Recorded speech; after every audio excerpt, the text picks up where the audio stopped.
امرویہ نے اٹھ کر کھڑے ہوتے ہوئے کہا۔ اس نے گلاب کا پھول اور رسی کو زنبیل میں ڈال دیا۔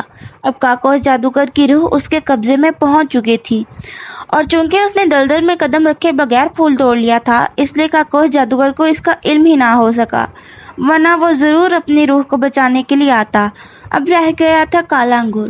اس کے لیے اسے دوبارہ کالے پہاڑ پر جانا تھا۔ اس نے ایک بار پھر سنہری چپلیں نکالی، پہنی اور انہیں کالے جنگل تک پہنچانے کا حکم دیا۔ چپلوں نے اسے تیزی سے ہوا میں اڑانا شروع کر دیا اور تھوڑی دیر بعد وہ کالے جنگل کے سامنے پہنچ گیا تھا۔ اس نے چپلوں کو اتار کر دوبارہ زنبیل میں ڈالا اور اوج بن انک کی تلوار نکال کر ہاتھوں میں پکڑ لی، تاکہ اگر کوئی درندہ جنگل میں سامنے آئے تو وہ اسے ہلاک کر سکے۔ اور پھر وہ جنگل میں داخل ہو گیا۔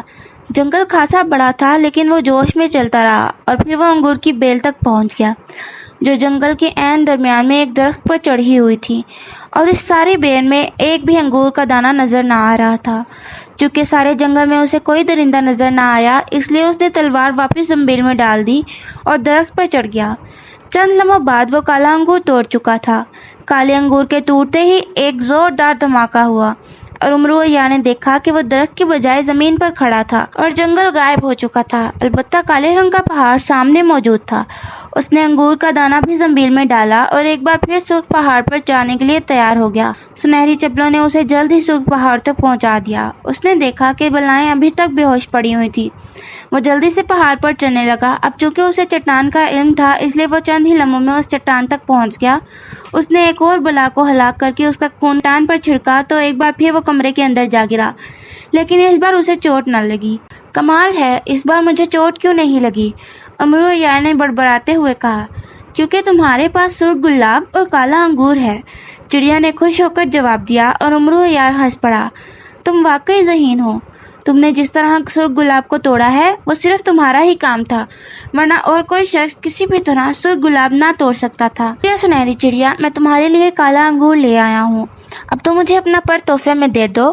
امرویہ نے زنبیل میں سے کالا انگور باہر نکالتے ہوئے کہا۔ ہاں، لے لو، چڑیا نے خوش ہوتے ہوئے کہا، اور پھر اس نے اپنی چونچ سے نوچ کر ایک پر پنجرے کے باہر پھینک دیا۔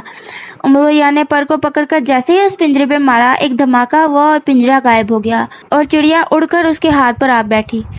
اب مجھے وہ کالا انگور کھلا دو، سنہری چڑیا نے کہا۔ نہیں، میں اس بادشاہ کے سامنے تمہیں انگور کھلاؤں گا تاکہ سب کو پتہ چل سکے کہ میں نے بادشاہ کو مارا ہے۔ امرویہ نے کہا۔ ٹھیک ہے، آنکھیں بند کرو، سنہری چڑیا نے کہا۔ کیوں؟ امرویہ نے چونک کر پوچھا۔ میں تمہیں ایک لمحے میں بونوں کی دنیا میں پہنچا دوں گی، سنہری چڑیا نے کہا، اور امرویہ نے سر ہلاتے ہوئے آنکھیں بند کر لیں۔ آنکھیں بند کرتے ہی اس کے پیروں سے زمین غائب ہو گئی، لیکن چند ہی لمحوں بعد اسے پھر سے اپنے پیروں تلے زمین کا احساس ہوا۔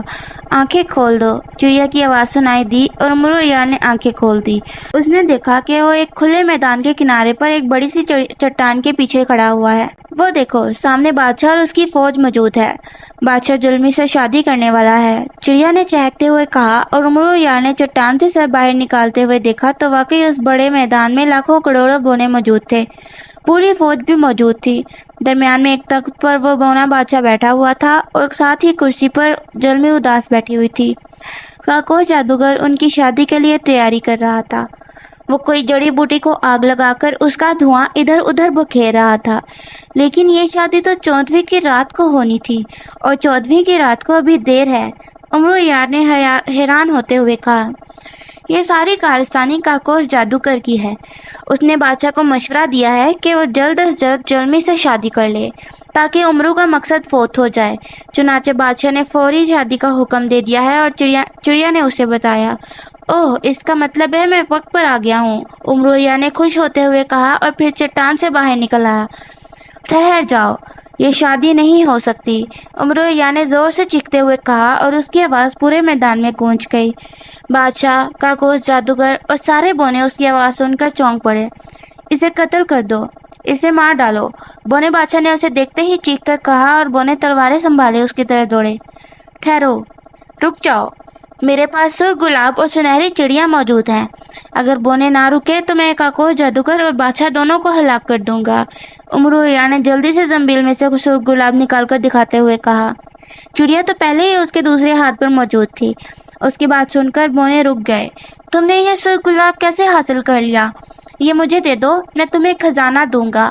سرخ گلاب دیکھتے ہی کاکوہ جادوگر نے بری طرح گھبراتے ہوئے لہجے میں کہا۔ ادھر بادشاہ بھی سنہری چڑیا کو دیکھ کر گھبرا گیا۔ تم نے میرے ساتھ دھوکہ کیا تھا اور مجھے باندھ کر مارنے لگے تھے، اس لیے میں تمہیں معاف نہیں کر سکتا دھوکے باز جادوگر، امرو یار نے غصیلے لہجے میں کہا، اور پھر اس نے پھولوں کی پتیاں نوچنے شروع کر دی۔ کاکوہ جادوگر چیخ مار کر زمین پر گرا اور بری طرح تڑپنے لگا۔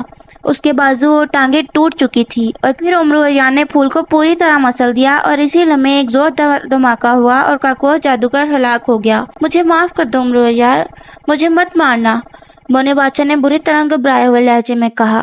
تم نے مجھے مارنے کی کوشش کی تھی اور تم ظالم بھی ہو، اس لیے تمہاری موت لازمی ہے، امرو یار نے کہا، اور جلدی سے اس نے کالا انگور نکال کر چڑیا کی چونچ میں دے دیا۔ جیسے ہی چڑیا نے کالا انگور چبایا، بونا بادشاہ چیخ مار کر نیچے گرا اور بری طرح تڑپنے لگا، اور پھر چند ہی لمحوں بعد ہلاک ہو گیا۔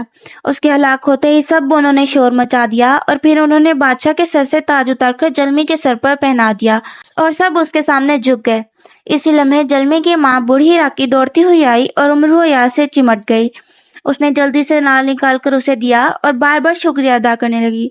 بوڑھی راکی، میں نے تمہاری بیٹی کو ملکہ بنا دیا ہے، میں بونی پری سے وعدے کے مطابق اب خزانہ نہیں مانگ سکتا۔